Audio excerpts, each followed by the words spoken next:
ಸಮಸ್ತ ಕರ್ನಾಟಕದ ಜನತೆಗೆ ಕನ್ಸ್ಯೂಮರ್ ಭಾರತ್ ನ್ಯೂಸ್ಗೆ ಸ್ವಾಗತ. ನಾನು ಎಂ.ಆರ್. ತಳಗೇರಿ. ವೀಕ್ಷಕರೇ, ಪ್ರಭುಲಿಂಗೇಶ್ವರ ಸಕ್ಕರೆ ಕಾರ್ಖಾನೆ ಸಾಗುತ್ತಿದ್ದ ಕಬ್ಬು ತುಂಬಿದ ಟ್ರ್ಯಾಕ್ಟರ್ಗಳನ್ನು ತಡೆದು ರೈತರು ನಡೆಸಿದ ಪ್ರತಿಭಟನೆಗೆ ಈಗ ಅಂತ್ಯಗೊಂಡಿದೆ. ಬಾಗಲಕೋಟೆ ಜಿಲ್ಲೆಯ ಮುಧೋಳ ತಾಲೂಕಿನ ಶಿರೋಳ ಗ್ರಾಮದಲ್ಲಿ ಇಂದು ದಿನಾಂಕ 23/1/2026ರಂದು ಮುಧೋಳ ಟು ಜಮಖಂಡಿ ರಾಷ್ಟ್ರೀಯ ಹೆದ್ದಾರಿಯನ್ನು ಮಧ್ಯಾಹ್ನ 2 ಗಂಟೆಗೆ ಸಂಜೆ 6 ಗಂಟೆಯವರೆಗೆ ರೈತರು ಸಂಪೂರ್ಣವಾಗಿ ಬಂದ್ ಮಾಡಿ ಪ್ರತಿಭಟನೆ ನಡೆಸಿದರು. ಪ್ರತಿಭಟನೆ ವಿಷಯ ತಿಳಿದ ತಕ್ಷಣ ಶಿರೋಳ ಗ್ರಾಮಕ್ಕೆ ಆಗಮಿಸಿದ ಪ್ರಭುಲಿಂಗೇಶ್ವರ ಸಕ್ಕರೆ ಕಾರ್ಖಾನೆ ಆಡಳಿತ ಮಂಡಳಿಯವರು ರೈತರೊಂದಿಗೆ ನೇರವಾಗಿ ಮಾತುಕತೆ ನಡೆಸಿದರು. ಈ ಸಂದರ್ಭದಲ್ಲಿ ಆಡಳಿತ ಮಂಡಳಿಯವರು ಫ್ಯಾಕ್ಟರಿ ಹಾಗೂ ಕಾರ್ಮಿಕರ ರಕ್ಷಣೆಗೆ ಸಂಬಂಧಿಸಿದಂತೆ ಫ್ಯಾಕ್ಟರಿಯಿಂದ 50 ಮೀಟರ್ ವ್ಯಾಪ್ತಿಯಲ್ಲಿ ಯಾವುದೇ ತೊಂದರೆ ಆಗಬಾರದು ಎಂಬ ಕಾರಣಕ್ಕೆ ಕೋರ್ಟಿನಲ್ಲಿ ಇಂಜೆಕ್ಷನ್ ಆರ್ಡರ್ ಅರ್ಜಿ ಸಲ್ಲಿಸಲಾಗಿತ್ತು. ಆದರೆ ರೈತರ ಹಿತದೃಷ್ಟಿಯಿಂದ ಈ ಅರ್ಜಿಯನ್ನು ಮರುಪಡೆಯುವುದಾಗಿ ಘೋಷಿಸಿದರು.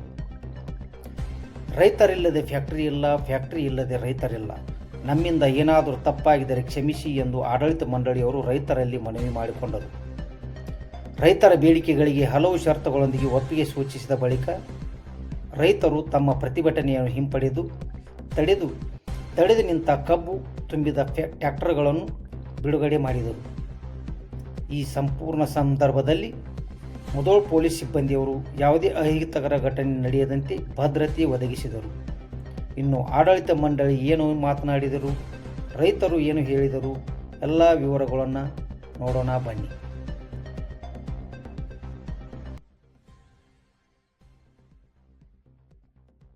ಚೇರ್ಮನ್ರಲ್ಲಿ ಆಮೇಲೆ ಶಾಸಕರು ಅದೆಲ್ಲ ಜವಾಬ್ದಾರಿ ನಿಮ್ಗೆ ಕೊಟ್ಟಿದ್ದಾರೆ. ಇದು ಇವತ್ತ ಈ ತರ ಘಟನೆಗಳು ಏನದಾವಲ್ಲ ಹೊಸದಲ್ಲ. ಕಾರ್ಖಾನೆಗಳ ಕಟ್ಟಿದ್ದೆ ಯಾಕ್ರಿ ನೀವು? ಕಬ್ಬು ಬೇಕಂತ ಕಟ್ಟಿರಿಲ್ಲ. ಕಬ್ಬು ಬೇಕಂದ್ರೆ ಯಾರು ಬೇಕು ನಿಮಗ? ರೈತರು ಬೇಕಲ್ಲ. ರೈತರು ನೀವು ಬಿಲ್ ಕೊಡೋದು 3 ತಿಂಗಳಿಗೂ 6 ತಿಂಗಳು ಕೊಡ್ತಾರಪ್ಪ. ಯಾವತ್ತು ನಿಮ್ಮ ಆಫೀಸ್ ಬಂದ ಗಲಾಟೆ ತನಗಿ ಕಲ್ಲು ಉದಿವ ನಾವ್ ಯಾರ್ಯಾರು ಯಾಕೆ ಹೇಳ್ರಿ? ಯಾರಿಗೂ ಮಾಡ್ರಿ ಅಂತ ಹೇಳ್ರಿ, ಕರೆ ಹೇಳ್ರಿ. ಕಾರ್ಖಾನೆ ಮತ್ತು ಕಬ್ಬು ಬೆಳೆಗಾರರು ಒಂದು ಒಳ್ಳೆ ಸಂಬಂಧ ಆಯ್ತು. ಕಬ್ಬು ಬೆಳೆಗಾರನ್ ಬಿಟ್ಟು ಕಾರ್ಖಾನೆ ಇಲ್ಲ, ಕಾರ್ಖಾನೆ ಬಿಟ್ಟು ಕಬ್ಬು ಬೆಳೆಗಾರ ಇಲ್ಲ. ಕಾರ್ಖಾನೆ ಬೇಕಂತ ಭೂಮಿ ಕೊಟ್ಟಿವು, ಕಾರ್ಖಾನೆ ಬೇಕಂತ ನೀರು ಕೊಟ್ಟಿವು, ಕಾರ್ಖಾನೆ ಬೇಕಂತ ಕಬ್ಬು ಕೊಟ್ಟಿವು. ಆದ್ರ ಅವ್ರು ಯಾವಾಗ ಕಬ್ಬಿನ ಬಿಲ್ ಕೊಡ್ತಾರ ಅವಾಗ ಬಿಲ್ ತಗೊಂಡಿವು.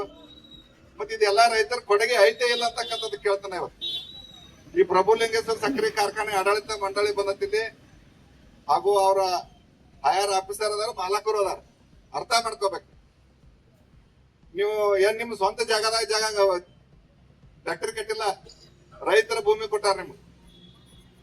ಇವತ್ತು ರೈತರ ಭೂಮಿ ಒಳಗಿಂದ ನೀರು ಹೋಯ್ತಿರಿ ನೀವು, ರೈತರ ಕಬ್ಬು ಕೊಡ್ತಾರ. ಮತ್ತ ರೈತರನ್ನ ಬಿಟ್ಟು ಏನೈತಿ ಹೇಳ್ರಿ ನೋಡೋಣ. ರೈತರ ವಿರುದ್ಧ ಕೇಸ್ ಹಾಕುವಂತದ್ದು ಏನೈತಿ? ಮತ್ತೆ ಪ್ರಭುಲಿಂಗೇಶ್ವರ ಕಾರ್ಖಾನೆ ನಂತರ ನಮ್ಮ ಊರಿಗೆ ಎಷ್ಟು ಬೂದಿ ಬಂದ್ ಬೀಳ್ತತಿ, ಎಷ್ಟು ಮಳ್ಳಿ ಬರ್ತತಿ, ಇಲ್ಲಿಂದ ಏನೇನ್ ಹೋಗತ್ತೆ ಅಂತಕ್ಕಂಥ.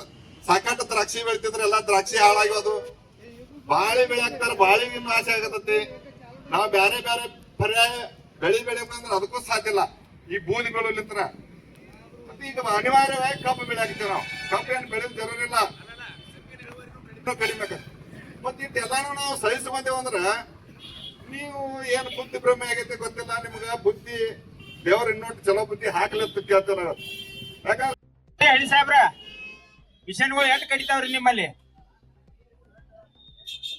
ಎಷ್ಟ್ ಕಡಿತಾವ ಹೇಳಿ? ಎಷ್ಟು ಪರ್ಸೆಂಟ್ ಮುರಿತೀರಿ ಅದ್ರಾಗ?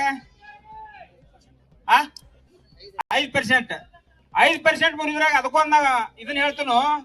ಈ ಮಿಷನ್ ಕಡದಕ್ಕಿಂತ ಹೊಲಸಿ ಲೋಕಲ್ ಗ್ಯಾಂಗ್ಗಳು ಅದು ಮಹಾರಾಷ್ಟ್ರ ಗ್ಯಾಂಗ್ಗಳು ಕಡ್ದದ್ದು ರಮೂದಿ ಕಡ್ಡಿ ಹೋಗೈತಿ.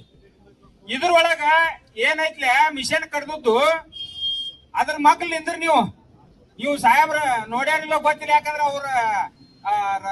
ಅವ್ರ ದೈವೋ ಏನೋ ರೈತರ ದೈವೋ ಏನೋ ಅವರು ಹೆಸರಾಮಿ ಜೀವನ ಐತಿ. ಅಲ್ಲಿ ಮಳಿ ಒಂದ್ ಸರು ಮಳಿ ಆದವ್ರಗತ್ತೆ ಹಾಲ್ ಸಿಡಿತೈತ್ರಿ. ಅಷ್ಟು ರೈತರ ನುಕ್ಸಾನ್ ಆಕೈತಿ. ಒಂದೇದ್ದು 30 ರಿಂದ 50 ಗ್ರಾಮ್ ಕಬ್ಬ ಹಾರಿ ಹೋಗಿ ಬಿಡ್ತೈತ್ರಿ. ಅದ್ರಾಗ ಒಟ್ಟ ನಮ್ಮದು ಉಳಿಯಂಗಿಲ್ಲ. ಇದಕ್ಕ ನಾವು ರೈತರು ಎಲ್ಲಾರು ಕೂಡಿ ಈ ಸಭೆ ಮುಖಾಂತರ ಗುಳ್ಗುಂಟಿ ಸಾಹೇಬ್ರ ಏನ್ ಹೇಳೋದಂದ್ರ ಅದನ್ನ 5% ಏನ್ ಇಟ್ಟಿಲ್ಲ ಅದನ್ನು ತೆಗಿಬೇಕು ಅನ್ನೋದು ನಮ್ದು. ಯಾಕಂದ್ರ ಇಲ್ಲ ಅದು 5% ಏನ್ ರಿಡಕ್ಷನ್ ಮಾಡ್ತಿರ್ಲಿಲ್ಲ ಅದನ್ನ ತೆಗಿಬೇಕ. ಯಾಕಂದ್ರ ಕಟ್ಟಿ ಅವಧಿ ಹೋಗುದು ಲೋಕಲ್ ಗ್ಯಾಂಗ್ನಾಗ ಹೋಗತಿ, ಇದ್ರಾಗ ಹೋಗತಿ. ಅದಕ್ಕಿಂತ ಸ್ವಚ್ಛ ಅದು ಕಬ್ಬ. ಈಗ ಕಬ್ಬ್ ಕಡಿ ಹೈ ಪ್ರೆಷರ್ ಗಾಡಿಯಿಂದ ಬಂದಾವ್, ಅದನ್ನ ತೆಗಿಬೇಕು. ನೀವು ಎಲ್ಲಾ ಫ್ಯಾಕ್ಟರಿ ಮಾದರಿ ಆಗ್ಬೇಕಂತ ಹೇಳಿ ಅಭ್ಯಾಸ ಮಾಡ್ತೀವಿ. ಅದಕ್ಕೆ ನಾವು BSI ಮತ್ತು NSI ಬೆಳಗಾವಿ ಅವರು ಪ್ರಯತ್ನ ಮಾಡ್ತಿದಾರ. ಅದಕ್ಕೊಂದು ಔಷಧ ಹುಡುಕಾಡತ್ತಾರ.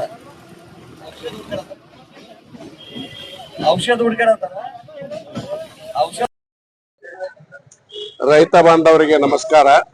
ಇವತ್ತು ನಾವು ಶಿರೋಳ ಗ್ರಾಮದಲ್ಲಿ ಎಲ್ಲ ರೈತ ಸಮುದಾಯವನ್ನು ಭೇಟಿಯಾಗಿ ಅವರ ಸಮಕ್ಷಮ ನಾವು ಅವರು ಚರ್ಚೆ ಮಾಡಿ ಅವರಿಗೆ ನಮ್ಮ ಫ್ಯಾಕ್ಟರಿಯಲ್ಲಿ ಸೀಸನ್ ಚಾಲೂ ಮಾಡುವ ಹೊತ್ತಿನಲ್ಲಿ ಒಂದು ಇಂಜೆಕ್ಷನ್ ಕೋರ್ಟ್ಗೆ ಹೋಗಿ ಇಂಜೆಕ್ಷನ್ ತೆಗೆದುಕೊಳ್ಬೇಕಂತಂದ ಒಂದು 500 ಮೀಟರ್ ಬೆಟ್ಟ ಇರ್ಬೇಕಂತೇಳಿ ಒಂದು ದನಿಗೆ ಆಗಬಾರ್ದು. ಅಲ್ಲಿ ಶಾಲೆ ಕಾಲೇಜುಗಳು ಇರ್ತಾವ ಮತ್ತು ಮಕ್ಕಳು ಇರ್ತಾರ, ಕಾರ್ಮಿಕರು ಇರ್ತಾರ, ದನಿಗೆ ಆಗಬಾರ್ದು ಅಂತ ಒಂದು ಇಂಜೆಕ್ಷನ್ ಸಲುವಾಗಿ ಹೋಗಿದ್ದೀವಿ. ಅದು ನಾವು ಫ್ಯಾಕ್ಟರಿ ಮುಗಿದ ಕೂಡಲೇ ನಾವು ತಕ್ಕೋಬೇಕಾಗಿತ್ತು. ಅದನ್ನ ನಮ್ಮ ಆಫೀಸರ್ಸ್, ನಮ್ಮ ವಕೀಲ ಸರಿಯಾಗಿ ಕೆಲಸ ಮಾಡೋದಕ್ಕಾಗಿ ನೆದರ್ ತೂಕದಿಂದ ಬಿಟ್ಟ ಸಲುವಾಗಿ ಅದು ನಮ್ದು ಪೂರಾ ನಾವ್ ಅದನ್ನ ಇವತ್ತಿನ ತನಕ ನೋಡ್ಲಿಲ್ಲ. ಅದು ನಮ್ ತಪ್ಪಾಗೈತಿ. ಅದ್ರ ಸಲುವಾಗಿ ಅವು ಲೋಡ್ ತೆಗೆಸ್ಕೊಂಡು ಬಿಟ್ಟಿದ್ರೆ ರೈತರಿಗೆ ನಮ್ಗೆ ಏನು ಭಿನ್ನಾಭಿಪ್ರಾಯ ಇಲ್ಲ. ರೈತರಿಗೆ ಫ್ಯಾಕ್ಟ್ರಿ ಬೇಕು, ಫ್ಯಾಕ್ಟ್ರಿಗೆ ರೈತರು ಬೇಕು. ರೈತರು ಕೂಡ ನಾವು ಬಹಳ ಸಂಬಂಧ ಚಲೋ ಇಟ್ಕೊಂಡು ಹೋಗ್ಬೇಕಂತ ಇದನ್ನ ಫ್ಯಾಕ್ಟ್ರಿ ಕೆಟ್ಟಿದ್ದದ. ರೈತರು ನಮ್ಮ ಬೆನ್ನೆಲುಬು. ರೈತರಿಗೆ ನಾವು ಬಹಳ ಮೊದಲನೇ ಹಿಡಿದ ಮಾಡ್ಕೊತ ಬಂದ್ರು. ಇವತ್ತು ನಮ್ ಕಡೆ ಅದೊಂದು ಕೋರ್ಟ್ ನಲ್ಲಿ ಹಾಕಿದಂತ ವಿಷಯನ ತಕ್ಕೊಳ್ಳಾರ್ದಕ್ಕಾಗಿ ತೊಂದರೆ ಆಗೈತಿ. ಅದು ನಮ್ ತಪ್ಪಾಗೈತಿ ಅಂತ ಹೇಳಿ ನಾವ್ ಇವತ್ತು ಅವ್ರನ್ನ ಕ್ಷಮಾ ಬೇಡ್ಕೊಂಡು ಅವ್ರದ್ದು ತಕೊಂಡದ್ದು, ಅದು ಕೇಸನ್ನ ಹಿಂದೆ ತಕೊಂಡದ್ದು. ಮತ್ತ ಅವ್ರು ಇವತ್ತು ನಮಗ ಸಂತೋಷದಿಂದ ನಮ್ಗೆ ಎಲ್ಲಾ ಗಾಡಿಗಳನ್ನ ಬಿಟ್ಟ ನಮಗ ಮತ್ತೆ ಚಹಾ ಕುಡಿಸಿ ನಮ್ಗೆ ಧನ್ಯವಾದಗಳನ್ನು ಹೇಳ್ಬಿಟ್ರು.